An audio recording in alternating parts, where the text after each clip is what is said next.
ভাইরা আমার বাবাদিরা, ও যুবকেরা জনেরা, তুমি ঠান্ডা মাথায় তত্ত্ব বোঝার চেষ্টা করো।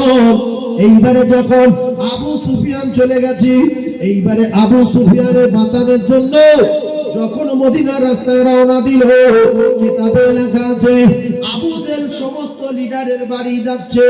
ওই মক্কাতুল মুআজ্জামার যুদ্ধে একটা কাফের যায়নি, সেই কাফেরটার নাম আবু লাহাব। বদরের যুদ্ধে কোন কাফের যায়নি? আবু লাহাব যায়নি বদরের যুদ্ধে। আর আবু জেল এসে উমাইয়া ইবনে খালফের বাড়ি এসে বলছে যেতে হবে বাবু। সে বলেছিল আল্লাহর কসম আমি বাইরে বাড়াবো না, কথা মনে আছে? বলছে বাবু আপনাকে যেতে হবে, যদি না যান। বলছে আমি কোনো মতে যাবো না, আমার অসুবিধা আছে, আমি যাবো না। কাফেরদের বিশ্বাস দেখুন, বলছে আমি যাবো না। তো বলছে তুমি যদি না যাও তাহলে মক্কার কোনো কাফের যাবে না, যেহেতু লিডার যদি না যায় সাধারণ মানুষ কেউ পা তুলবে না, আর ওখানে আমাদের লোকজনকে আটকেছে, যেতে হবে। বারবার অনুনয় বিনয় যখন করছে, কিতাবে লেখা আছে উমাইয়া ইবনে খালফ বলল আমার অসুবিধা আছে, তবু আপনি বলছেন, কিন্তু আমার কথা আপনাকে মানতে হবে। তাহলে আমি রাজি আছি। বলছে কি কথা? বলছে আমি পিছনে থাকবো, আর মক্কার সবচেয়ে বড় যে ঘোড়াটা, সবচেয়ে দ্রুত গতিতে যে ঘোড়া চলে, যে বাহনটা, ওই বাহনটা আমার দিতে হবে, কারণ আমার একটু অসুবিধা আছে। আবু জেল বলল মক্কার সবচেয়ে দ্রুত গতিতে যে ঘোড়াটা ছোটে, ওইটা আমি তোমার জন্য ব্যবস্থা করি, তুমি চলো, কোনো অসুবিধা নেই। কিতাবে লেখা ও যখন বাইরে বার হয়েছে, রাসূলুল্লাহর কথা মনে উঠছে, মুহাম্মদ বলেছে মরবে মরবে। এইবারে সমস্ত কাফেলার সঙ্গে যাচ্ছে।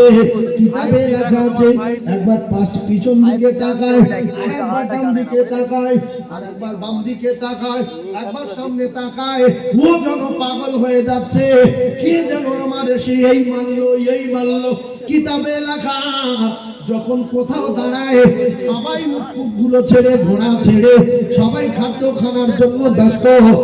উটের লাগাম ছাড়ে না, ঘোড়ার লাগাম ধরে আছে, শুধু চারিদিকে তাকায়, এই মারলো কি এই মারলো। এখন আপনাদের বিচারে কি বলে, উমাইয়া ইবনে খালফ মরবে না বাঁচবে? একটু বলেন, জোরে বলেন। এতটুকু কাফেররা অত বিশ্বাস করলো, আমরা এতটুকু বিশ্বাস করে বলি উমাইয়া ইবনে খালফ মরবেই মরবে। উমাইয়া ইবনে খালফ মরবে না বাঁচবে? মরবে। অকাল মৃত্যু হচ্ছে। দেখেন এ জায়গায় রাখলাম, ও কলিজার টুকরা বদরের প্রান্তরে পৌঁছে গেল। উমাইয়া ইবনে খালফ কুত্তার মতো মৃত্যু হলো, মুসলমানদের টুকরা টুকরা করলো। কিতাবে লেখা আবু জেহেলের নেতৃত্বে বদরের যুদ্ধ হবে। এদিকে বিশ্বনবী হাবিবুল্লাহকে হযরত সাদ রাদিয়াল্লাহু তাআলা বললেন, ইয়া রাসূলুল্লাহ আপনি যুদ্ধ ময়দানে আসবেন না? জীবনের চেয়ে বেশি ভালোবাসতেন। আমরা যাব আর আপনি যাবেন না, আমরা মরবো আপনিও মরেন। কোন সাহাবা চাইতেন না যে রাসূল মারা যাক, সব সাহাবা চাইতেন আমরা মরে যাই, রাসূল বেঁচে থাকেন। সুবহানাল্লাহ বলে, একটু চিল্লে বলে। আমরা কি চাই যে নেতা আগে মরুক, নেতা আগে মরুক, তারপর আমরা মরি। সাদ রাদিয়াল্লাহু তাআলা বললেন, ইয়া রাসূলুল্লাহ আপনি ওই উঁচু চূড়ার উপরে বসেন, ওখান থেকে বসে যুদ্ধের ময়দানের দিকে তাকিয়ে থাকেন, ওখানে বসে রাসূলুল্লাহ পরিচালনা করছেন, সাহাবায়ে কেরাম কাতারে দাঁড়িয়ে গেছে, ওদিকে আবু জেহেল 1000 বাহিনী নিয়ে দাঁড়িয়ে গেছে, সব রেডি হয়ে একেবারে যুদ্ধ শুরু হবে। 17ই রমজান, দিনটা শুক্রবার, ভালো করে বোঝার চেষ্টা করো। আল্লাহ নবী দিন দুনিয়ার বাদশাহ বিশ্ব নবী হাবিবুল্লাহ সাহাবীরা মোট 313 জন, ওরা আছে 1000। ওদের ভিতরে আবু জেহেল একটা বড় পালোয়ান পাঠালো, সেই বড় পালোয়ানটার নাম উতবা। 3টে পালোয়ান পাঠিয়েছে, মুখস্থ করে নিতে পারবেন। একটা পালোয়ানের নাম উতবা, আর একটা পালোয়ানের নাম সাইবা, উতবা সাইবা, আর একটা নাম ওলীদ। উতবা, সাইবা আর ওলীদ, এই 3টে বিখ্যাত মোস্তান, 1000 বাহিনীর ভিতরে 3টে মোস্তান পাঠিয়েছে আবু জেহেল। মুসলমান পাঠানো শেষ করে দাও। ওরা 3 জনে এসে রেডি। রাসূলুল্লাহ 3 জনকে পাঠালেন যে তোমরা 3 জন যাও, একজন হযরত আলী কাররামাল্লাহু ওয়াজহাহু। জোরে বলুন সুবহানাল্লাহ। আলী পৃথিবীর ক নাম্বার বাঘ? 1 নাম্বার বাঘ হযরত আলী কাররামাল্লাহু ওয়াজহাহু একজন। 2 নাম্বার রাসূলুল্লাহর আপন চাচা হযরত হামজা রাদিয়াল্লাহু তাআলা। কোথায় যাচ্ছে? বদরে লড়াই করতে যাচ্ছে, রাসূল পাঠিয়ে দিলেন যাও। 3 নম্বরে হযরতে উবাইদা রাদিয়াল্লাহু তাআলা। তাহলে মুসলমানদের কজন? 3 জন। আচ্ছা, আমি যে এই কাটা কথা বলছি, অনেক হয়তো রাগ করছে যে সাইফুল্লাহ সাহেব কি টান দিয়ে ওয়াজ করে, আমি কি ঘটনা বাদ দেব না বলবো? বলে এই কাটা কথাই বলি, টান হয়তো শেষের দিকে দেবো, অসুবিধা নেই। তো কাটা কথা একটু বলবো না বলবো না? এইবারে তাহলে মুসলমানদেরকে 1 নম্বরে হযরত আলী কাররামাল্লাহু ওয়াজহাহু, 2 নম্বরে হযরতে হামজা পৃথিবীর বড় পালোয়ান রাসূলুল্লাহ চাচা, 3 নম্বরে আবু উবাইদা হযরত উবাইদা রাদিয়াল্লাহু তাআলা আনহু। কাফেরদের 3 জন, একজন হলো উতবা, আরেকজন সাইবা, আরেকজন ওয়ালিদ। ওরা 3 জন দাঁড়িয়ে আছে, এরা 3 জন দাঁড়িয়ে আছে।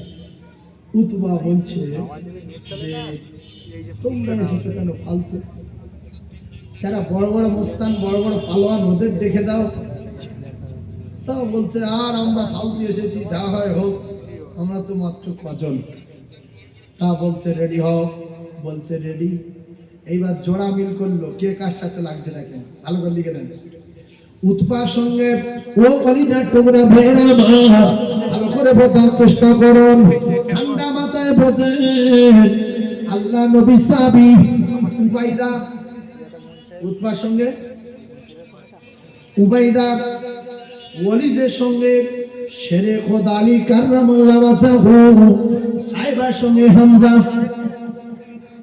সাইবার সঙ্গে হামজা, উতবার সঙ্গে উবাইদা, আর হযরত আলীর সঙ্গে ওয়ালিদ, আলীর সঙ্গে ওয়ালিদ। কিতাবে লেখা আছে যুদ্ধ শুরু হয়ে গেল। ভালো করে বোঝার চেষ্টা করুন।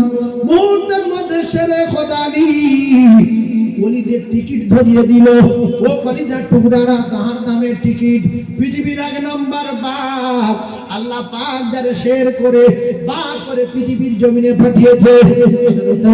আকাই নাম্বার তাদের মদিনার জামাতা হাসান হোসেনের আব্বা জানকে আমার আল্লাহ পৃথিবীর 1 নাম্বার মারেফাতের সবচেয়ে বড় পীর বানিয়েছেন, পৃথিবীর সবচেয়ে বড় পীর বানিয়েছেন। কিতাবে লেখা হযরত হামজা রাদিয়াল্লাহু তাআলা আনহু, এমনি করে দেখা গেল হযরত হামজা পুরি সাহেবাকে জাহান্নামের টিকিট ধরিয়ে দিল। এদিকে ওলিদ, ও কলিজার টুকরা ভাইরা, আল্লাহ নবী দিন দুনিয়ার বাদশা সাহাবী ওলিদেরও জাহান্নামের টিকিট ধরিয়ে দিল। আর উতবা গেছেন উবাইদার সাথে। কিতাবে লেখা উবাইদা রাদিয়াল্লাহু তাআলা আনহু উতবার জাহান্নামের টিকিট দিল বটে, উতবা আঘাত করেছিল আল্লাহ নবী সাহাবী উবাইদা রাদিয়াল্লাহু তাআলা আনহু। কিতাবে লেখা আছে ইসমাতে হযরত উতবা রাদিয়াল্লাহু তাআলা আনহু, আবু উবাইদা রাদিয়াল্লাহু তাআলা আনহু জায়গায় আস্তে আস্তে কাঁপতে রক্ত বেরিয়ে গেল। ইসমাতে বদরের প্রান্তরে শহীদ হয়ে গেল। 3 জনে লাগলো, 2 জন টিকিট পেল, 3 জন করার টিকিট পেল। মুসলমানদের 1 জন শাহাদাত বরণ করল। মুসলমানদের কজন? 1 জন। বেঁচে আছে কে? হযরত আলী কাররামাল্লাহু ওয়াজহাহু আর হযরত হামজা রাদিয়াল্লাহু তাআলা। কথা মাথায় রাখেন। তাহলে কাফেরদের 1000 এর ভিতরে কজন আছে? 997। মুসলমানদের 313 জনের ভিতরে কজন মারা গেছে? 1 জন। আছে কজন? 312 জন। এই হলো একবারে খোলা এক চুলে দিকে দিন। ভালো করে এইবারে ওরা বলছে, আবু জাহেল বলছে সব লোকজন রেডি হও, কিন্তু মুসলমানদের কাছে পারা যাবে না যে অবস্থায় তরবারি চালাচ্ছেন। হযরত আলী কাররামাল্লাহু ওয়াজহাহু জুলফিকার নিয়ে উঁচু করে দাঁড়িয়ে আছে। চলে আয়, 1000 কাফের হোক 2000 হোক, চলে আয়। এই জুলফিকার তরবারির মাথা এরকম দুভাগ করা, জুলফিকার তরবারির মাথা দুভাগ করা তরবারি আপনারা অনেকে দেখেছেন না, তরবারি মাঝখান থেকে কাটা দুভাগ করা। হযরত আলী কাররামাল্লাহু ওয়াজহাহু, হযরত হামজা রাদিয়াল্লাহু তাআলা দেখতে পেলেন ওরা সবাই একসঙ্গে আসবে রেডি। আর একটা নাম মনে করে রাখেন, সেই নামটা ভালো করে মনে করে রাখবেন, আল্লাহ নবী সাহাবী, বিশ্ব নবী হাবিবুল্লাহ সাহাবী। ছোট্ট দুটো বাচ্চা বদরের ময়দানে কাতারে দাঁড়িয়ে আছেন। আব্দুর রহমান ইবনে আউফ, এই নামটা মনে রাখতে পারবেন? আব্দুর রহমান ইবনে আউফ রাদিয়াল্লাহু তাআলা, তিনি বলছেন আমি বদরের ময়দানে যখন কাতারে দাঁড়িয়েছিলাম, হঠাৎ একটা বাচ্চা ছেলে আমার ঠকা দিল। আমি বাচ্চাটার দিকে তাকিয়ে বললাম, বাবু তোমার কি হয়েছে? আর আমি কি বাচ্চাদের কাতারে এদিকে বাচ্চা।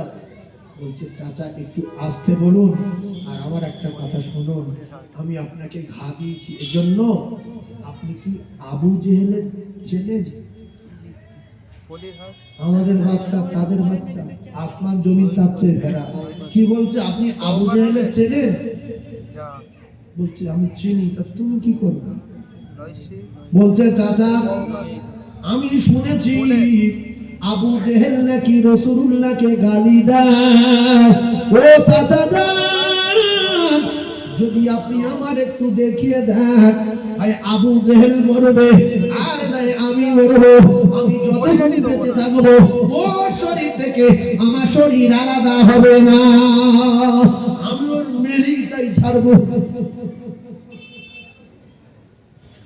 আব্দুর রহমান ইবনে আউফ রাদিয়াল্লাহু তাআলা বলছে, আমি অবাক হয়ে গেলাম শুনে। ডান দিকে একটা বাচ্চা বলছে, চাচা আপনি আবু জেহেলকে চেনেন? যে কথা বলছে, সে কথা বলছে, আসতে বলছে কেন? এর ইচ্ছা হলো যে আবু জেহেলের আমি মারবো, ও যেন বুঝতে না পারে। আস্তে আস্তে আস্তে আস্তে। আর এ বলছে, চাচা একটু আস্তে, শুধু একবার দেখিয়ে দেন, তারপরে কি করি দেখেন, শুধু আমাকে চিনিয়ে দেন। সে রাসূলুল্লাহর গালি দেবে আর আমি দুনিয়ায় বেঁচে থাকবো, এরকম চিন্তা ভাবনা আমাদের আছে? আমাদের যদি কোনো মৌলবি পেটে কোনো মসজিদ ভেঙে যায়, আমি ও তালে নেই বাবু, ওরা গেছে ওরা যাক, আমি ঝুঁকে মরে যাবো না। এ হচ্ছে নমরুদের দল, ফেরাউনের দল, আবু জেহেলের দল, কারুনের দল। সাহাবায়ে কেরামের দল আলাদা, ছোট্ট দুটো বাচ্চা। হযরতে আব্দুর রহমান ইবনে আউফ রাদিয়াল্লাহু তাআলা বললেন, আমি অবাক হয়ে গিয়ে দুটো বাচ্চারে দেখিয়ে দেবো বলে মানুষের দিকে লক্ষ্য করে দেখলাম আবু জেহেল ওই সেনা সৈন্য রেডি করছে, মুসলমানদের সঙ্গে একসঙ্গে লাগবে। তো আমি দেখতে পেয়ে আমি দুটো বাচ্চারে বললাম, সবাইকে দেখা যাচ্ছে আবু জেহেল লোকজনের মাঝখানে। আব্দুর রহমান আউফ বললেন যে মুহূর্তের মধ্যে পাখির মতো গিয়ে আবু জেহেলের টুকরা টুকরা করে জাহান্নামের টিকিট বানিয়ে দিল। জোরে বলো, আর জোরে বলো। আবু জেহেল বদরে টুকরা টুকরা হয়ে গেল, ছোট্ট ছোট দুটো বাচ্চার হাতে। এক মায়ের পেটের সন্তান, দুই ভাই। ভাই ক্ষমতা আছে না নাই? রক্ত। ছোট ভাইকে আপনি বড় ভাই মারেন, ও বলবে তোর সঙ্গে আলাপ করব না, তোর সঙ্গে চলবো না, তোর সঙ্গে কথা বলবো না বলে বিরাট রেগে বাড়িতে বসে আছে। বড় ভাই কোলের হাটে গিয়েছে, আর খবর এসছে তোর বড় ভাই একজন ঘুষি মেরে নাক ফাটিয়ে দিয়েছে, আর এখনো লাঠি দিয়ে পিটছে। ছোট ভাই বসে থাকবে? ও সঙ্গে সঙ্গে ওই কাঁদতে কাঁদতে ছুটবে, মেরে গেছে কিন্তু ওই অবস্থা পেট ছুটছে, আমার ভাই মেরেছে। যাবে না? জোরে বলেন। এর নাম হলো রক্ত। দুই ভাই ঝগড়া করে দিয়ে জনেলের মতো টিকিট ধরিয়ে দিয়েছে আবু জেহেলের। একসঙ্গে সামনাসামনি যুদ্ধ শুরু হলো। যুদ্ধ শুরু হয়ে যাবার পরে মুসলমানেরা বদরের ময়দানে দেখতে পায় মুসলমান মারা গেছে মোট বদরে 14 জন। কজন? 14 জন একসঙ্গে লড়াই হয়েছে। 14 জন মারা গেছে। এই যুদ্ধ যখন শুরু হয়ে গেল, হযরতে আকায়ে নামদার দূর থেকে বসে বসে ময়দানের দিকে তাকিয়ে আছে, বদরের প্রান্তরে তাকিয়ে আছে। আমার আল্লাহর নবীর এক সাহাবী বদর থেকে দৌড়ে আসলেন রাসূলুল্লাহর কাছে।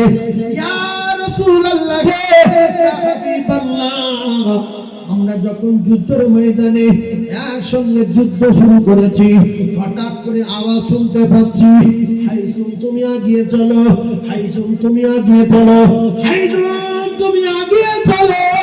ইয়া রাসূলুল্লাহ, ঘোড়ার পায়ের আওয়াজ পাচ্ছি, চাবুকের শব্দ পাচ্ছি, মানুষ ছটফট করে মারা যাচ্ছে দেখতে পাচ্ছি, কিন্তু কোন চাবুক দেখতে পাই না, কোন হাইজুম দেখতে পাই না, কোন ঘোড়া দেখতে পাই না। ইয়া রাসূলুল্লাহ, ওই চাবুক শাঁ করে শব্দ হচ্ছে, যার গায়ে পড়ছে ছটফট করে মারা যাচ্ছে, ব্যাপারটা কি ইয়া রাসূলুল্লাহ? আল্লাহ নবী বললেন, সাহাবী, হাইজুম নাম শুনেছো সত্য, ঘোড়ার পায়ের আওয়াজ শুনেছো সত্য, চাবুকের আওয়াজ শুনেছো সত্য, চাবুক মেরে ওইভাবে ভিমরিকে পড়ে পড়ে যাচ্ছে দেখেছো সত্য, এগুলো দ্বিতীয় আসমানের ফেরেশতা আমার আল্লাহ পাঠিয়ে দিয়েছে। সাহাবী বললেন, ইয়া রাসূলুল্লাহ, হাইজুম মানে কি ব্যাপার? শুধু এই আওয়াজটা বারবার কানে আসছে। আল্লাহ নবী বললেন, হাইজুম মানে ফেরেশতাদের বাহনের নাম হাইজুম। ফেরেশতারা শুধু বলছে, হাইজুম তুমি আগিয়ে চলো। আর যে চাবুকের আওয়াজ শুনছো, আল্লাহ পাকের মালাকে ফেরেশতাদের হাতে চাবুক, এই চাবুক যার মারে মুহূর্তের মধ্যে পড়ে ছটফট করে মারা যাচ্ছে। তাহলে মুসলমানদের সবচেয়ে বড় হাতিয়ারের নাম হলো দোয়া। মুসলমানের সবচেয়ে বড় হাতিয়ার কি? একটু কথা বলে, দোয়া। আমরা বিপদে পড়লে, মুসিবতে পড়লে, ফেঁসে গেলে আমাদের দোয়া চাইতে হবে আমার আল্লাহ পাকের দরবারে। ওগো আমার আল্লাহ, আপনি আমাদের মদদ করুন, আপনি আমাদের সাহায্য করুন, আপনি আমাদের হেফাজত করুন। আমরা আল্লাহর কাছে না বলে, আজান হলে মসজিদে না গিয়ে চায়ের দোকানে বসে বসে চোপড়া করি, পেশাব করে পানি না নিয়ে। মুসলমানের ঘরে জন্ম নিয়ে যদি পেশাব করে পানি না নিতে পারলাম, তাহলে কুত্তার আর মানুষের ভিতরে তফাৎটা কি হলো? কিছু মানুষ কুকুর পানি নেয় না বলে ও নেয় না। কেন গো? না, আমি যদি পানি নেই কুকুর দুঃখ পাবে।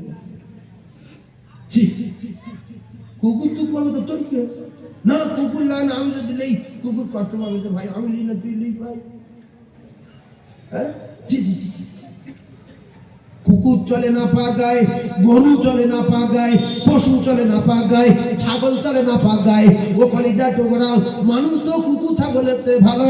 মানুষের পেশাব লাগলে পেশাব করে পানি নেবে না কেন বলো? আল্লাহর কসম, কুকুর জানে না মরে যাব, গরু জানে না মরে যাব, পশু জানে না মরে যাব, ছাগল জানে না মরে যাব, মানুষ জানে মরে যাব। তাই খালার বাড়ি যাই, বোনার বাড়ি যাই, ভাইয়ের আবার বাড়ি যাই, শ্বশুর বাড়ি যাই, দোকানদারি করতে যাই, বাজারে যাই, মাঠে যাই, পেশাব করে পানি নিয়ে মানুষের মতো যাই। কারণ হলো ভাই, মালাকুল মউত কখন আসবে কোরআনে লেখা নাই। অনেক লোক শ্বশুর বাড়িকে মরে গেছে এরকম খবর আসে না নাই? অনেক লোক ভাড়ামার বাড়ি খেদিকে দুটো ডিম বেশি খেয়েছে, চারটে গোশ বেশি খেয়েছে, লাস্টে ভাড়া ভাই দই দিয়েছে এক গামলা, বলছে তুমি আগে এক ডিশ করে খেতে, এক দই এক প্লেট খেয়ে নাও। খেয়ে নিল, কিন্তু ওসিলা হচ্ছে ওখানে ওর মৃত্যু হবে যে কোনো ওসিলায়, ওখানে মরে গেল। লোকে বলছে দই চাপ করে খেয়েছে বলে কাকা মারা গেছে। দুটো গোশ বেশি খেয়েছে, গ্যাস হয়ে মারা গেছে, যে কোনো ওসিলায় মারা যাবে। তাহলে ভাইরা বার বাড়ি গেলেও লোক মারা যাবে, শ্বশুর বাড়ি গেলেও মারা যাবে, মাঠে কোপাতে কোপাতে মারা যাবে, বাজারে যেতে যেতে মারা যাবে, অনেকে দোকানদারি করতে করতেও মারা গেছে, আছে না নাই? তাহলে দোকানদারি করতে করতে মারা যায়, শ্বশুর বাড়ি মারা যায়, বোনার বাড়ি মারা যায়, মাঠে মারা যায়, হাঁটতে হাঁটতে মারা যায়। তো পেশাব করে পানি নেওয়া থাকলে এবার তো পাক অবস্থায় মারা যায়, সরকুকুরের মতো না মারে। আমার কথা বুঝতে পারেননি? তাহলে জানোয়াররা পাক অবস্থায় মরে না নাপাক অবস্থায়? জোরে বলে। জানোয়াররা নাপাক অবস্থায়, মোমেন মরবে পাক অবস্থায়। আমরা আমরা আমরা 5 ওয়াক্ত নামাজ না পড়তে পারি, মাঝে মাঝে পড়ি, শুক্রবার পড়ি, রমজানে রোজা রাখি, আমাদের ঈমান আছে, আমরা বেঈমান না। হয়তো গুনাহ বেশি কিন্তু আমরা ঈমানদার। আমরা কি বললাম? ঈমানদার। তাহলে ঈমানদার মরবে পাক অবস্থায় না নাপাক অবস্থায়?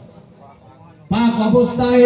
আপনারা রাগ করবেন না, রাসূলুল্লাহ বললেন আকসারু আযাবিল কবরি মিনাল বাউল, অধিকাংশ কবরে আযাব হতে দেখা যায় একমাত্র পেশাবের ছিটের কারণে। আল্লাহর নবী বলেন তোমরা যদি কবরে আযাব থেকে নাজাত পেতে চাও, পেশাবের ছিটে থেকে সাবধান হয়ে যাও। ও জ্ঞানী ভাইরা, ও শিক্ষিত ভাইরা, ও মায়েরা বোনা বেটিরা, আকসারু আযাবিল কবরি মিনাল বাউল, আল্লাহ রাসূল বলেন অধিকাংশ কবরে আযাব হচ্ছে একমাত্র পেশাবের ছিটের কারণে। দুটো পায়ে ধরে বলবো, কুকুর যখন পেশাব করে দেখবেন ও কোমর নিচু করে, খেকি কুকুর, কুত্তার বাচ্চা। এই খেকি কুকুর কোমর নিচু করে না? করে না? আপনারা দেখেননি মেয়ে কুকুর পেশাব করে কিরকম করে? দাঁড়িয়ে না পিছনে ঠ্যাং ভেঙে কোমর নিচু করে? কুকুরকে পেশাব করে কেউ দেখেন? হ্যাঁ ঠিক বলেছে ভাই, ঠিক বলেছে। ওই দেখেছে একটা লোক আছে দেখেছি। হ্যাঁ কুকুর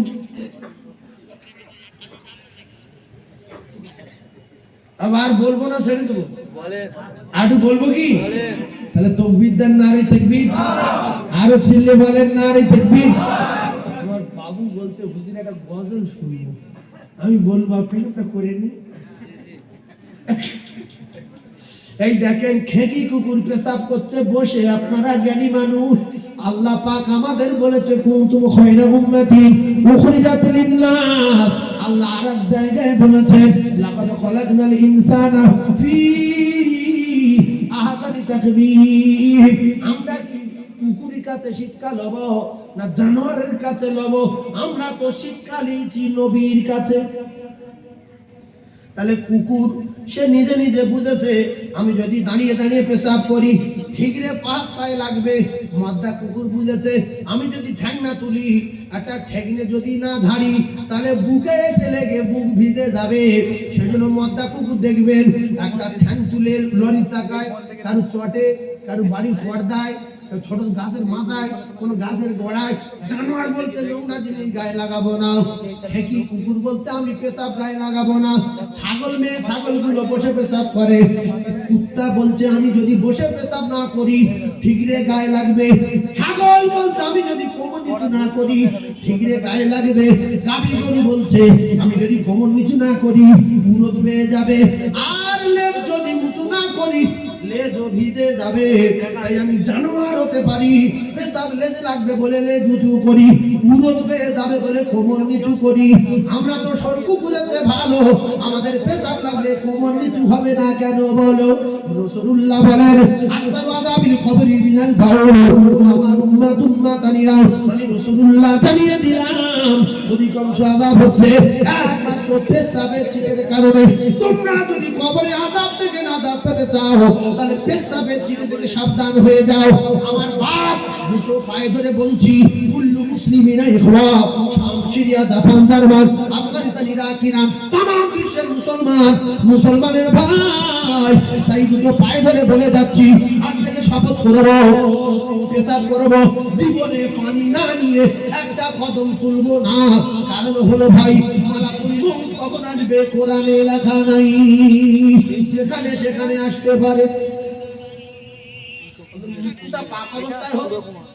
এই জন্য মৃত্যুর সময় দেখবেন অনেক বুড়ো, অনেক জন, অনেক বুড়ি, অনেক ভাবি, অনেক চাচি, এরা যখন মৃত্যুর যন্ত্রণায় কষ্ট পায়, জিভ বেরিয়ে যাচ্ছে, চোখ বেরিয়ে যাচ্ছে, খিচে আসছে, কিছু মুখ্য লোক বলে কাকা এরা বলছে কেন অরে করে খিচে দেয় রে পানি দেবো পানি দেবো পাগলা লোক।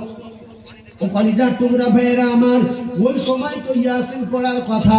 আল্লাহ রাসূল বলেছেন ওই কষ্টের সময় সূরা ইয়াসিন পড়ো আর গায়ে ফুঁক দাও, মৃত্যুর জ্বালা যন্ত্রণা 70 ভাগ দূরে সরে যাবে। কেউ যদি কারোর শত্রু হয়, সে যেন ওই যে ব্যক্তি মৃত্যুর যন্ত্রণায় কষ্ট পাচ্ছে, সে যেন পেশাব করে পানি না নিয়ে ও যে বিছনায় শুয়ে আছে ওই বিছনায় গিয়ে দাঁড়ায়।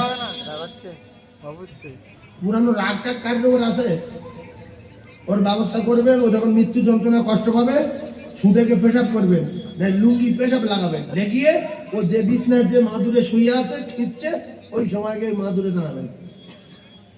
দাঁড়ালে ফেরেশতারা বলবে আজাইল অর্ডার দেবে যে খুঁজে দাও কত। এজন্য যখন আপনার স্ত্রী মারা যাচ্ছে, যখন আপনার মা মারা যাচ্ছে, আপনার বড় মেয়েটা মারা যাচ্ছে, খুব কষ্ট পাচ্ছে, একটা কথা মেয়েদের বলবেন, গ্রামের মেয়েদের, যে তোমরা যারা আমার স্ত্রী দেখতে আসছো, মায়েরা যারা আমার বড় বোনের দেখতে আসছো, সোনা মায়েরা বোনেরা, তোমরা একটু ওযু করে এসো মা, ওযু করে করে কলমা শোনাও, কোরআন জানো তো কোরআন শোনাও। ভালো করে বুঝবেন, আপনার বিউজ্জুতি করতে হবে না, যে মেয়েরা নাপাক আছো কেউ যেন বাড়ির মধ্যে না ঢোকে, কেউ যেন এই আমার মার কাছে না আসে, অত পাক না পাক বলার দরকার নেই, প্রত্যেকের সম্মান আছে। তাহলে কি বলবেন, যে আমার মায়ের কাছে যারা আসছেন আপনারা ওযু করে আসেন, কলমা পড়তে পড়তে আসেন। তাহলে যার শরীর অসুস্থ থাকবে, যার শরীর নাপাক থাকবে, সে ওযু করতে বললে সে সোজা বাড়ি চলে যাবে, যার দরকার নেই, ওযু করতে হবে না, তো ফালতু দরকার নেই। আমার কথা বুঝতে পারেননি? তাহলে মেয়েরা চলে গেল, আর যদি এই এলান যদি না করেন, নাপাক মেয়েগুলো এসে মাথার ধারে বসে শুধু হাত বুলোবে, আরে মুখ ভালো করে ফেলে আমাদের বাড়ি যেতে, আল্লাহ তো খুব কষ্ট হচ্ছে, এই কিন্তু নাপাক, এই নাপাক মেয়ে আরো খিঁচবে, বলে ছদিনের মা যখন মাথায় হাত দিয়েছে ও তখন জাম দিচ্ছে, মনে হচ্ছে কিছু বলবে বলে ওরকম করছিল না, সঙ্গে সঙ্গে শাস্তি হচ্ছে, এ নাপাক। ফেরেশতারা পাক না নাপাক? পাক। বহুত মেয়ে বলে আমি যখন মাথায় হাত দিচ্ছি তখন ঠিক হচ্ছে, মনে হচ্ছে আমার সঙ্গে কিছু বলবে। এই কথা ঠিক না ভুল? তাহলে আপনার মা যখন মারা যাবে, আপনার স্ত্রী যখন মৃত্যু শয্যায় শায়িত হবে, দরজায় দাঁড় করিয়ে দেবেন ছেলের বা বৌমার বা আপনার স্ত্রীর বা আপনার বড় মেয়ের, যে তোর মার কাছে যারা দেখতে আসছে গ্রামের মেয়েরা, একটা এলান তুই করবি, এখানে আল্লাহর পবিত্র ফেরেশতারা আসে, ফেরেশতারা বেগুনা মাসুম, এখানে কোনো ভাবি কোনো চাচি বিনা ওযুই যেন না আসে। সম্মান সবার থাকলো না, জানো থাকলো, ভালো কথা। এবারে ওযু করে মায়েরা তোমরা যারা কলেমা জানো কলমা পড়তে পড়তে এসো। আমার মা কলমা শুনুক, লা ইলাহা ইল্লাল্লাহু মুহাম্মাদুর রাসূলুল্লাহ সাল্লাল্লাহু আলাইহি ওয়াসাল্লাম। যদি এর কলমা শুনে মায়ের স্মরণে এসে মা যদি ওই সময় পড়তে পারে, তাহলে এদিকে বুড়ুমি করবে, যে মানুষটা আর এক মিনিট বাকি আছে মারা যাবে, তার টুটি ধরে আমি চিনতে পারি, আমি চিনতে পারি, আমি ছোটবর মা, এই দেখ আমি ছোটবর মা। আরে কলমা পড়া জাতির কলঙ্ক নারী, ওই সময় কেউ কারো চিনবে? পাঁচটা ফেরেশতা জাহান্নামের আগুনে রড নিয়ে আসছে। আল্লাহ রাসূল বলেছে, যে মৃত্যু শয্যায় শায়িত হবে সে নিজে আল্লাহর মালায়েকা আজরাইলকে দেখতে পাবে। তুই কি বলবি? আমি চিনি ছোটবর মা, আমি ছোটবর মা, আমি চিনি খাবি, এই আপেল নেই খাবি, বলে আপেল নেই আলো মতো ভিজে গেল, নলি বেঁধে গেল, দম ফুটায় মরে গেল। হয় না, হয় না? সেজন্য প্রত্যেকে আমি সকলের হাত জোড় করে বলছি, আপনি মুরব্বী, আপনার মৃত্যুর সময় কোন নাপাক লোক যেন বিছনায় না ওঠে, নাম্বার ওয়ান। আর একটা কথা মাথায় রাখবেন, কাকা বিছনায় পড়ে ছোটকাচ্ছে, মৃত্যু হয় না। এজন্য বহু আলেম, বহু মাওলানা, বহু মুরব্বী, বহু হাজী সাহেব ওই লাশের কাছে, ওই মৃত্যু ব্যক্তি যে মৃত্যু যন্ত্রণায় কষ্ট পাচ্ছে ওর কাছে গিয়ে কি বলছে, হাজী সাহেব গিয়ে বলছে, আবা এই শোন, তোমার আব্বা বলছে, হ্যাঁ কাকা আমার আব্বা বলছে, তাড়াতাড়ি করে গোসল করাও, বিছনা পাল্টে দাও। যেই গোসল করালো, বিছনা পাল্টে দিল, দেখলো বিছনায় পেশাব ছিল, বিছনায় পায়খানা ছিল, ভিতরে পায়খানা করেছে, গায়ে ক্ষমতা নেই, পাছায় পায়খানা আটকে আছে, আজরাইল শাস্তি দিচ্ছে, পাঁচটা ফেরেশতা জাহান্নামের আগুনে রড মারছে, বিছনায় পেশাব, তাড়াতাড়ি গোসল করিয়ে পরিষ্কার করে দিল, বিছনা পাল্টে দিল, শোয়ানোর সঙ্গে সঙ্গে জান কবজা হলো। ভিডিও দেখবে তারা, এই ঘটনা। সেজন্য মা বাপের ইন্তেকালের সময় দেখবেন কোন নাপাক লোক যেন আপনার বাপের বিষয়ে না হতে। হ্যাঁ, পুরানো শত্রু যদি কেউ হয়, সে যদি প্ল্যান করে আসে, বুঝতে পারবো না সেভাবে আলাদা। মা বাপের বিষয় জীবনে নাপাক রাখবো না। মায়ের কদমের তলায় আল্লাহর জান্নাত। চিনতে বলুন সুবহানাল্লাহ। আর জনে বলেন। তাহলে আজ থেকে পেশাব করে পানি না নিয়ে একটা কদম তুলবো না। আমি কিন্তু নামাজ পড়ার কথা বলিনি, শুধু বলেছি বাপ পেশাব করে পানি নে। আপনি যখন পেশাব করে পানি দিয়ে থাকবেন, তখন আপনি নামাজ পড়ার মন চাইবে যে আমি তো পাক আছি। ইমাম সাহেব বলছে, ও আব্দুল রহিম বাপ, এসে জামাতটা করে নিয়ে যাবো, 3 জন লোক, তুমি আইলে 4 জন হবে। যদি আপনার পেশাব করে পানি নেওয়া থাকে, আপনার খুব আসানির সঙ্গে নামাজ পড়তে মন চাইবে। আর যদি পেশাব করে পানি না নেন, তোরা পড়, আমার অসুবিধা, তোরা পড়, মানে বুড়ো পেটে করে পানি যায়নি। এই জোয়ান ছেলেটা ডাকছে, ও পেশাব করে পানি লাইনি। জানাজা হচ্ছে সামনে, আর এই মোটরসাইকেল নিয়ে গেল, পিছে রাস্তা যাও, চা করে ব্রেক মেরে দাঁড়িয়ে গেছে। শুধু ভাবছে এদিকে গো মারে, ওদিকে গো মারে, ওদিকে সব দিকে বন্ধ, দাঁড়িয়ে আছে। এক বন্ধু বলছে চলে আয়, আর 1 মিনিট বাকি আছে। ও তখন বলছে,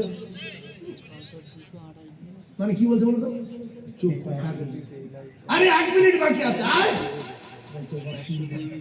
আরে আয় না, তোর 18 বছর চলতে কি শরীর ভাই, তো কি হয়েছে? আসলে পেশাব করেছে, পানি লাইনি। যদি ভালো বংশের ছেলে হতো, বাম্মা যদি ওরে শিখিয়ে দিত, ও যদি পেশাব করে পানি নিয়ে থাকতো, আল্লাহ রাসূল জানান, ও যদি জানাজায় শরীক হতো, 1 কেরাত সওয়াব ওর নামায় আমালে লেখা হতো, একটা উহুদ পাহাড় পরিমাণ সওয়াব ওর নামায় আমালে লেখা হতো। আর যদি জানাজা পড়ে মাটি দিত, আর একটা উহুদ পাহাড় পরিমাণ সওয়াব ওর নামায় আমালে লেখা হতো। ও ভাইরা, তোমরা যুবকেরা, তোমরা যদি পেশাব করে পানি নিয়ে থাকতে, তাহলে ওই জায়গায় দাঁড়িয়ে দাঁড়িয়ে 2 উহুদ পাহাড় পরিমাণ সওয়াব ছেড়ে দিতে না। তাই পেশাব করে পানি নাওনি বলে 2 উহুদ পাহাড় পরিমাণ সওয়াব ছেড়ে গেল। এরপরে কি হবে শুনে রেখে দেন, আমাদের মুসিবতের দিন, ময়দানে মাশরের দিন, সেদিন একটা নেকির জন্য পাগল হয়ে যাবে, একটা নেকির জন্য পেরেশান হয়ে যাবে। আল্লাহর কসম, বেটার কাছে গেলে দেবে না। অনেক মুরব্বি আছে, অনেক টুপিদারিওয়ালা আছে, এরা যা মনে করে করুক। এরা জানাজার নামাজ পড়ে অনেকে চলে যায় দোকান খুলতে, অনেকে চলে যায় গরু খাওয়াতে, অনেকে চলে যায় মাঠে সবজি তুলতে। যে জানাজা পরিচি হয়ে গেছে, মাটি ওরা দিক। তোমার মতো মানুষের যদি জানাজায় তুমি না আসতে, জানাজা হয়ে যেত, তুমি না আসলেও হয়ে যেত, না হতো না। আর কথা বলেন, আমি যদি জানাজায় না যাই, জানাজা বাকি থাকবে কি? এই এই এই কুড়িয়া পাড়ার একজন মুসলমান যদি মসজিদে না আসে শুক্রবার, নামাজ বন্ধ থাকবে না নামাজ হয়ে যাবে? নামাজ হয়ে যাবে। তাই অনেক মুসলমান বলে জানাজা পড়া হয়ে গেছে, এবার দোকান খুলি, এবার সবজি তুলি, ভ্যান দাঁড়িয়ে রয়েছে। তুমি যদি না আসতে, জানাজা হয়ে যেত। যেহেতু সওয়াবের আশায় এসেছো বাপ, তাহলে জানাজা পড়েছো, একটা উহুদ পাহাড় পরিমাণ সওয়াব পেয়েছো। আল্লাহর কসম, রাসূলুল্লাহ জানান, যদি মাটি দেয়, তাহলে আরেকটা উহুদ পাহাড় পরিমাণ সওয়াব তার নামায় আমলে লেখা হয়। অনেক লোকের জ্ঞান কম, এ নিজে যাবে জাহান্নামে, অন্য লোকের নিয়ে যাবে জাহান্নামে। যদি জানাজা পড়ার সময় আপনি 5টা বন্ধু নিয়ে আসতে পারেন, 5টা বন্ধু যদি জানাজা পড়ে, আপনি 5টা উহুদ পাহাড় পরিমাণ সওয়াব পাবেন, ওদের সওয়াবটা আপনি পাবেন। এই 5 জনকে নিয়ে যদি মাটি দেওয়াতে পারেন, ফের 5টা উহুদ পাহাড় পরিমাণ সওয়াব আপনি পাবেন। আর এটা না করে অনেক মুসলমান দেখা যায় জানাজা পড়ে একজনের মাটি দেওয়া ভাব আছে দিলের ভিতরে, তার বলতে চল ওরা মাটি দিক, আমরা দোকানে যাই একটু চা খাবো, আর ওজন ডেকে নিয়ে চলে যায়। আসে না? তখন দেখছে কাকার মোটরসাইকেল আছে, আর চা দেবো বলছে, তা উঠি। আরেকজন বলছে মাটি দেবেনি, বলছে তোরা দিয়ে, আমরা কাজ আছে। এরকম মুসলমান আছে না? সেজন্য আমার যদি খুব ব্যস্ত থাকি, আমার যদি নেকির দরকার না থাকে, আমি জানাজা পড়ে চলে যাব, কিন্তু কারো ডেকে নিয়ে যাব না। মসজিদে অনেক সময় সুন্নত পড়ছে লোক, আর সুন্নত পড়ো না, আমি একটা গল্প বলবো। তোর কি নিজের গল্প বলো? অনেক সময় বলে লোক শূন্য তার পড়ো না, আমি একটা গল্প বলবো। গল্প 2 মিনিট পরে বলা যায় না? নামাজ যখন হবে তখন কিসের কাজ? আগে নামাজ। নামাজ ফেলে রেখে কোনো কাজ করা যাবে? জোরে বলেন যাবে? স্ট্রোক হয়েছে, হার্ট অ্যাটাক হয়েছে, কোন রকম নড়তে পারছে, চোখ মিলে তাকাতে পারছে, সাগরে নৌকা ডুবে গেছে, একটা তক্তা পেয়েছে, ওখানে নামাজ পড়তে হবে।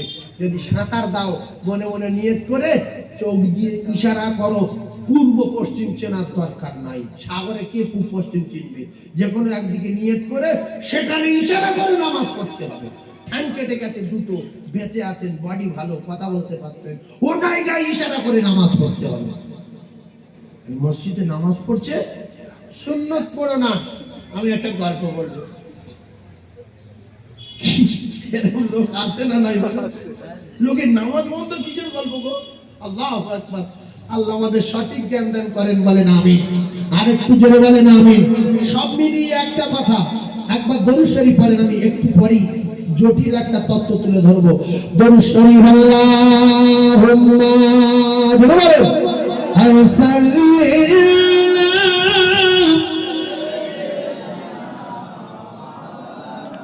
وعلى آل سيدنا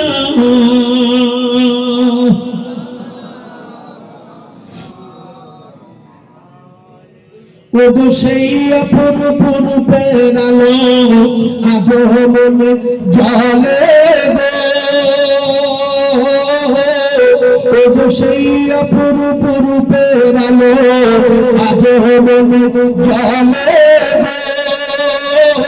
গো, সেই সুমধুর স্মৃতির দালায় ওগো আমার হৃদয় দোলে গো, ওগো সেই যে কবে তোমার সাথে প্রথম পরিচয়,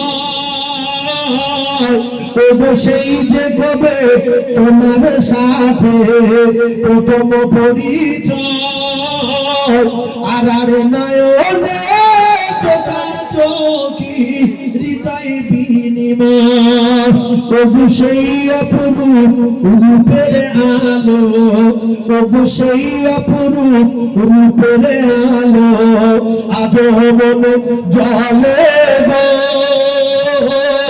সেই সুমধুর স্মৃতির দালায় ওগো আমার হৃদয় দোলে গো, তাই আসবে কি না দয়া করে, তাই আসবে কি না দয়া করে আমার কুড়ে ঘরেতে,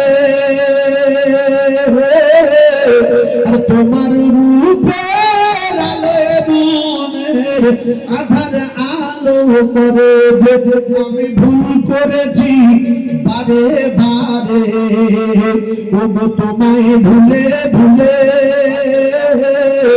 আমি ভুল করেছি বারে বারে ওগো তোমায় ভুলে ভুলে,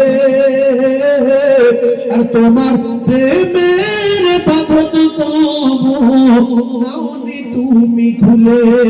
জোরে বলুন সুবহানাল্লাহ, জোরে বলুন সুবহানাল্লাহ।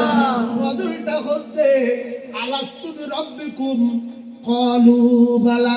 আমরা সবাই আল্লাহর সঙ্গে কথা বলেছি, আল্লাহর সঙ্গে কথাবার্তা কমপ্লিট করে পৃথিবীর জমিনে এসে কোটি কোটি অন্যায় করার পরে আল্লাহর প্রেমের বাঁধন আজও খুলে লাইনি। আল্লাহ বলতে তোরা যে যা করেছিস আমি জানি, এখনো রহমতের দরজা খুলে রেখেছি, চলে আয়। আল্লাহর সঙ্গে সবাই কথা বলেছি তো? জোরে বলেন। আল্লাহ আমাদের সবার জিজ্ঞাসা করেনি আলাস্তু রাব্বিকুম, রুহু জগে যে উত্তর দেইনি ক্বালু বালা, ওগো সেই যে কবে তোমার সাথে প্রথম পরিচয়,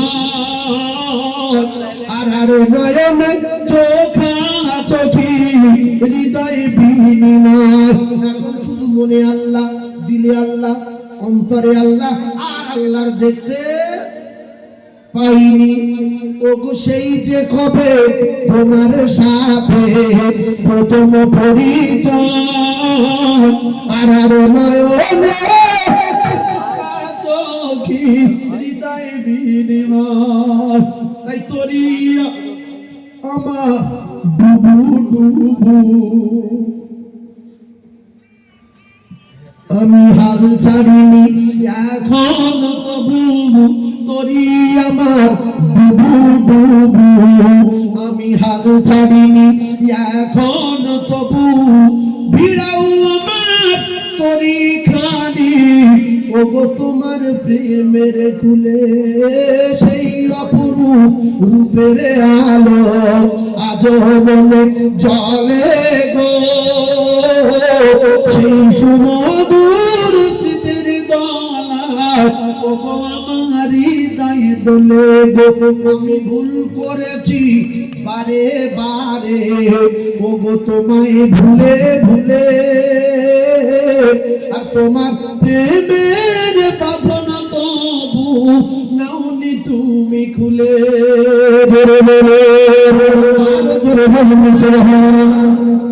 আল্লাহ যদি আমাদের প্রভা করে দেয় পঙ্গু করে দেয় আল্লাহ যদি আমাদের অঙ্গহীন করে দেয় বন্ধ করে দেয় খুশি না ভালো না খারাপ এটা খারাপ হবে আমার জন্য আমার অন্ধ করে দিয়েছে পঙ্গু করে দিয়েছে আল্লাহ রহমতের দরজা এখনো আমাদের জন্য খুলে রেখেছে আল্লাহ আমাদের তাড়িয়ে দেয়নি আল্লাহ যেন আমাদের সকলের কবুল করে নিয়ে সেই রব্বুল আলামিনের কাছে দোয়া চাই আল্লাহ যেন আমাদের পাক পবিত্র অবস্থায় ঈমানি হালতে জুমার দিনে মওত দেন বলেন আমিন শুক্রবার কে কে মরবেন যার যে শুক্রবার মরবে সে হাত তুলে দেখা যে শনিবার মরবে সে হাত না তুলে আল্লাহ তাআলা কবুল না করে হাত তুলেন নারে তাকবীর হাত নামান যে শুক্রবার মরবে এর কবরের আযাব নাই এর কবরের আযাব নাই রাদিতু বিল্লাহি রাব্বান ওয়া বিল ইসলাম দীনা আবি মুহাম্মাদিন নবিয়্যা কিচ্ছু জিজ্ঞাসা করবে না যাবে শুয়ে ঘুমাবে মারো শুক্রবার মারো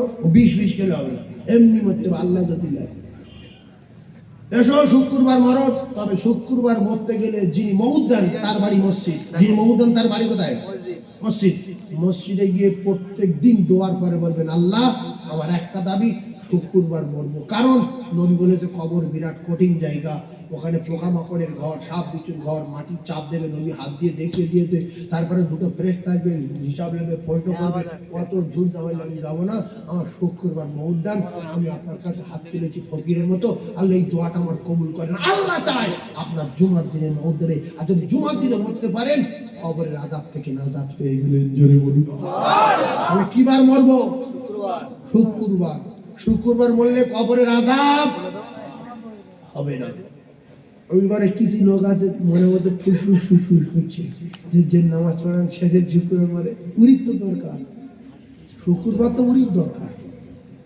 কারণ শোনেন আপনি নামাজ পড়ে কাঁদেন আল্লাহর কাছে কাঁদেন যে শুক্রবার যে নামাজ পড়ে না পড়ে আপনার টেনশন করার দরকার নেই আপনি কোন দিন মরবেন সেইটা ভাবেন একজন লোক জীবনে 4 বার নামাজ পড়েছে কবার 4 বার আর শুক্রবার 2 বার আর রমজান মাসে 2টো রোজা রেখেছে 90 বছর বেঁচে ছিল এখন কলমা পড়া ছিল আর এদিকে 4 বার নামাজ 2 বার শুক্রবার রমজান মাসে 2টো রোজা করেছে সব মিলিয়ে 1 গ্রাম ঈমান আছে কয় গ্রাম আছে 1 গ্রাম আর পাপ আছে 50,000 করোড় কোটি টন এই পাপ কতটা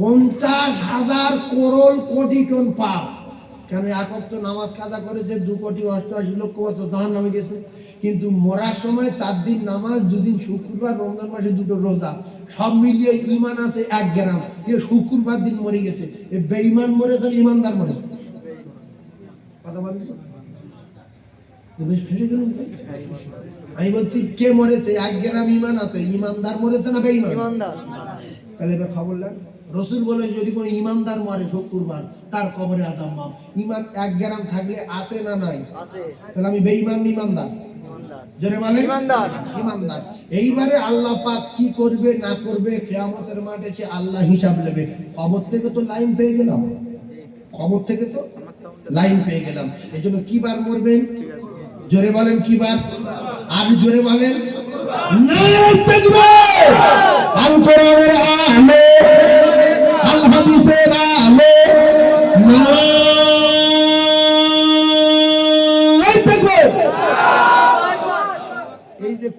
লোকগুলো খারাপ হয়ে আছে কলম। কটা ফ্যাসিলিটি বলছে শোনেন। আপনাদের এখানে হঠাৎ রমজান মাসে ঈদের দিন ঝড় উঠেছে, পানি হচ্ছে, নামাজ পড়তে পারবেন না, ঈদের নামাজ নাম্বার 1। এরপরে হঠাৎ করে দেখা গেল জলসা দেওয়া হবে, প্যান্ডেলের দরকার 25,000 টাকা বাজেট, ওটাও বেঁচে গেল। এরপরে আপনাদের এই ঈদগার মাঠে হঠাৎ করে কোনো গরিব মানুষের বিয়ে হচ্ছে, তো কি করবে, প্যান্ডেল করতে পারছে না, চল ঈদগার ভিতরে লোকগুলোর খাইয়ে দেয়। সে 2000 দিক 1000 না দিক, সেটা সওয়াব হবে, সেটা আপনাদেরও সওয়াব হবে। এরপরে হঠাৎ করে আপনাদের কারো জানাজা হয়ে গেছে, প্রচন্ড পানি হচ্ছে, সকাল থেকে পানি শুরু, কাকার মাটি দেওয়া যাচ্ছে না, শাট করে এর ভিতরে জানাজাটা হয়ে যাবে না, যাবে না? কথা বলুন। যদি মনে হয় যে খুব ভালো জিনিস হবে, খুব ভালো জিনিস হবে, তাহলে এই একটা কলম তোলা আছে, 1000 টাকা যদি হয়, ওই ভিত থেকে শুধু কটা সিমেন্ট আর স্টোন সিমেন্ট ঠেলে ছাদ পর্যন্ত তুলবে। আমি কিন্তু 7টা কলমের একটা মাদ্রাসা করেছি। 50 আর 10 কত? 7। অনেক বলবে 7 রা 5 আর 2 7, ওইরকম না, 50 আর 10 6 শূন্য বলি বুঝতে পারবেন। 60 খালি কলম সম্পর্কে বুঝি, এই যা আছে মোটামুটি 5টা করে 1000 টাকা যদি দেন, ইল্লা মিন সাদাকাতিন জারিয়া, কিয়ামত পর্যন্ত সে কবরে শুয়ে শুয়ে নেকি পাবে, কবরে শুয়ে শুয়ে নেকি পাবে। প্রত্যেক বছর জলসা হবে, 25,000 টাকা প্যান্ডেলটা বেঁচে যাবে। কোনো মিটিং হলো, কোনো কিছু হলো, চল ঈদগায় চল, মসজিদের ভিতরে না বসে এখানটায় বসলেন, কি সুন্দর ছাদের তলায়, এত সুবিধা হবে। হঠাৎ করে কুরবানির সময় বিরাট পানি হচ্ছে, কি করবি, সব গরুলে তোমার ঈদের মাঠে পাবো। কথা ঠিক বললাম না ভুল বললাম? এইটা যদি কারোর মাথায় লাগে, সাদগাই জারিয়া হবে। একজন 5টা 1000 টাকা বলতে পারবেন যে আমি একটা কলমের দাম দিলাম, উঠে আছে ওখান থেকে ছাদ বন্ধ ঠেকাবো, 5টা 1000 টাকা আমি দেবো, আপনি আমার জন্য প্রথম দোয়া করেন, আমি তার জন্য একটু হাত তুলে দোয়া করবো। 50,000 বলবো না। এই গ্রামের যা লোক আছে, আল্লাহর কসমকে বললে ভুল হবে না, পুরো কলম কোটা একা তুলে দেওয়ার ক্ষমতা রাখে। নবীর মেম্বারে বসে বলছি, সেরকম লোক আছে না নাই? জোরে বলেন। কিন্তু ও দেবে না। আমি ফট করে একা যদি জান্নাতে চলে যায়, কথাটা খারাপ বেরিয়ে, গ্রামের লোক সব নিয়ে যাবো। এই গ্রামের লোকের যদি নিয়ে যান, একজন 5টা 1000 টাকা বলতে পারবেন যে আমি এই ঈদগাহ ময়দানে ছাদের কলমের জন্য আমি 5টা 1000 টাকা দেবো, একটু দোয়া করুন, আমি তার জন্য হাত তুলে দোয়া করব। একজন মোমেন প্রথমে একটু হাত তুলে দেখাবেন। ভাই দেখো, জ্ঞানী লোক আমার শরীফ ভাই বুঝেছে যে আমরা তো মরে যাব। বিশ্বাস করুন, হঠাৎ যদি আমাদের কারো ছেলে একটা কাল মরে যায়, আজ রাত থেকে যদি বিরাট পানি হয়, আর এখানে যদি ছাদ দেওয়া থাকে, সবাই বলবে ঈদগাহ মাঠে সব। কথা ঠিক না বলবো? সবাই কি বলবে? ঈদগাহ ছাদের তলায় সব, ওখানে জানাজাটা হয়ে যাবে। আরে বিরাট ছাদ, প্রচুর লোক জানাজায় ধরবে, ঈদের নামাজ হবে, কি সুবিধা হবে। যেদিন হয়ে যাবে সেদিন বুঝতে পারবেন। আল্লাহু আকবার। মসজিদে অনেক লোক হলো, জায়গা ধরছে না, চলো মেম্বার সোজা করে পশ্চিমে এইদিকে নাকি এইদিকে, তাহলে লাইন দেন, সব লাইন নামাজ পড়ো, সব 10,000 লোক চলো, বৃষ্টি হচ্ছে কোনো ব্যাপার না। তো আর একজন বলবেন আমার ভাই দিয়েছে কত, 5,000, কি নাম? শরীফুল ইসলাম, এখানে বাড়ি। শরীফ ভাইয়ের এখানে বাড়ি। আল্লাহ আমার শরীফ ভাইয়ের হায়াতে বরকত দেন, সবাই আমিন বলে। মৃত্যুর আগে আল্লাহ মদিনা দেখান, বলেন আমিন। শরীফ ভাইয়ের মাইমুরবি জান্নাতি, বলেন আমিন। আল্লাহ আমি গুনাহগার, দোয়া চাই মুসাফির। রাসূলুল্লাহ বলেন মুসাফিরে দোয়া কবুল হয়, মুসলিমে দোয়া কবুল হয়, মা বাপে দোয়া কবুল হয়। আল্লাহ ঈদগাহ ময়দানে ছাদের জন্য আপনার পাগল শরীফ 5,000 টাকা দিলেন। আল্লাহ একটা বার আপনি আপনার বাড়ি কাবা দেখাবেন, বিশ্ব নবীর রওজা জিয়ারত না করা আল্লাহ মওত দেবেন না। জোরে বলুন আমিন। আর একজন 5,000 টাকা ইল্লা মিন সাদাকাতিন জারিয়া, রাসূলুল্লাহ বলেন কিয়ামত পর্যন্ত কবরে সওয়াব পাবে। ছেলের জন্য রেখে যাবে, আল্লাহর কসম পরিচয় দেবে না। মেয়ের জন্য রেখে যাবেন, আল্লাহ বলতে পরিচয় দেবে না। ইয়াউমা ইয়াফিরুল মার'উ মিন আখিহি ওয়া উম্মিহি ওয়া আবিহি ওয়া সাহিবাতিহি ওয়া বানিহি। কার জন্য জমি দেখে যাচ্ছেন সে কে? কার জন্য তো দোকান দেখে যাচ্ছেন সে কে? মৃত্যুর আগে দোকান মসজিদে নামে লিখে দেন, জমি জায়গা থাক ওরা পারে করে নেবে। এর নাম হলো কোরআন বিশ্বাসী মোমেন। কারণ পৃথিবীর জমিনে কোনো মা বাপ আল্লাহর কসম তার সন্তানের রুজির মালিক না। বাপের যে রুজির মালিক বেটা তিনি রুজির মালিক, তিনি হলেন আমার আল্লাহ। কুকুরের তিনি রুজির মালিক, পশুর তিনি রুজির মালিক। ওয়া মা মিন দাব্বাতিন ফিল আরদি ইল্লা আলাল্লাহি রিজকুহা। কোরআন যদি বিশ্বাস করেন, আর একজন বলেন ৫০০০ টাকা, আল্লাহ নিজে জানিয়েছে মান জাআ বিল হাসানাতি ফালাহু আশরু আমসালিহা। আমার ভাই হাত তুলে দেয়, জ্ঞানী মানুষ আলাদা। কি নাম গো? আবু তালিব।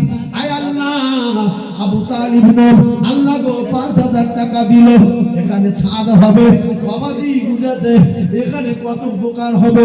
মানুষ জানাজার নামাজ পড়বে, ঈদের নামাজ পড়বে, কোরআনের মাহফিল হবে, বিনা ছাদে ২৫,০০০ টাকা করে বেঁচে যাবে। কেউ মিলাদ দিচ্ছে, গরিব মানুষ তার বাড়ির মিলাদ দেওয়ার জায়গা নাই। ঈদগাহ কমিটির বলল বাবু ওর ভিতরে মিলাদ দেবো, বলবে যাও। আল্লাহু আকবার। এবার আপনি যদি মনে করেন যে প্যান্ডেলে ৫০০০ টাকা যেত, ঈদগাহ প্যান্ডেল করা আছে, এ ভাই ২০০০ টাকা নেব। তোমার নাম কি? মুস্তাকিম। আমার মেয়ের বিয়ে প্যান্ডেল করতে পারছি না, বিরাট পানি হচ্ছে বাবা, ঈদগাহ মাঠে গিয়ে ওখানে বিয়েটা দিয়ে নেই। তা ঠিক আছে, ওরা তো পাক পবিত্র অবস্থায় আসছে, বিয়ে হবে, তা ঠিক আছে বসো, প্যান্ডেল খরচ ৫০০০, তুমি ১০০০ দাও, সেটা ঈদগায় থাকবে, ওখানে প্লাস্টার করতে হবে, এখানে মার্বেল দেবো। কি সুবিধা হলো? আচ্ছা গরিব মানুষের মেয়েটার বিয়ে ভেঙে না গিয়ে দিন না পাল্টে এই ঈদগার মাঠে যদি বিয়েটা হয়ে যায়, এতে আল্লাহ ঈদগাহ মাঠ কমিটির উপরে খুশি না দাদা? জোরে বলেন। আর যে লোকের মেয়ের বিয়ে দিয়েছে সে তো বিরাট খুশি, সে দোয়া করবে আল্লাহ আমাদের গ্রামের এই ঈদগাহ কমিটি আল্লাহ হায়াত দারাজ করো। আল্লাহ আমি কি খুশি, প্যান্ডেল করতে পারিনি পানির সময়, ওর ভিতরে আমার সব যাত্রীগুলো খেয়েছে। আল্লাহু আকবার, কত উপকার হবে আপনারা দেখবেন। দুজন ৫ ৫ ১০, আমার আবু তালিব ভাই দিয়েছেন ৫০০০। ৩ নম্বরে একজন দেবেন। আর বাপজি বুঝেছে, জ্ঞানী মানুষ বুঝতে পেরেছে, মাথায় ঢুকে গেছে যে আমি তো মরবো একদিন। আবুল খায়ের এই লাইনে কটা কলম আছে? এই লাইনে ৫টা। ৩টে হয়েছে। আবুল খায়ের বাবু তকবীর দেন, নারী তাকবীর। আমার বাপজি আবুল খায়ের সাহেব বলেন জিন্দাবাদ। আমার বাপজি আবুল খায়ের সাহেব বলেন জিন্দাবাদ। তার মাই মুরব্বি জান্নাতি বলেন আমিন। আল্লাহ জুমার দিনে মউত দেবেন বলেন আমিন। আল্লাহ মৃত্যুর আগে রাসূলুল্লাহ রওজা জিয়ারত করাবেন বলেন আমিন। একটু আমিন বলেন, বলেন আমিন, একটু জোরে বলেন আমিন। নারী তাকবীর। চলো চারটে ৫ নাম্বার এই লাইন কভার হয়ে যাবে। ১ ২ ৩ ৪ ৫। আর একটা দেবেন এই লাইনটায়। আপনি ভেবে দেখেন যে আমি কি কাজ করছি। আল্লাহর কসম সাদকায়ে জারিয়া। আর রাসূল বলেছে, আল্লাহর কোরআন বলেছে মান জাআ বিল হাসানাতি ফালাহু আশরু সালিহা। তোমরা যদি ১ টাকা দাও, আমি আল্লাহ কথা দিচ্ছি কোরআনে প্রত্যেক টাকায় ১০ টাকা ফিরিয়ে দেব। যদি বলে মানি না, কাফের হয়ে মরবে, মুসলমান থাকবে না।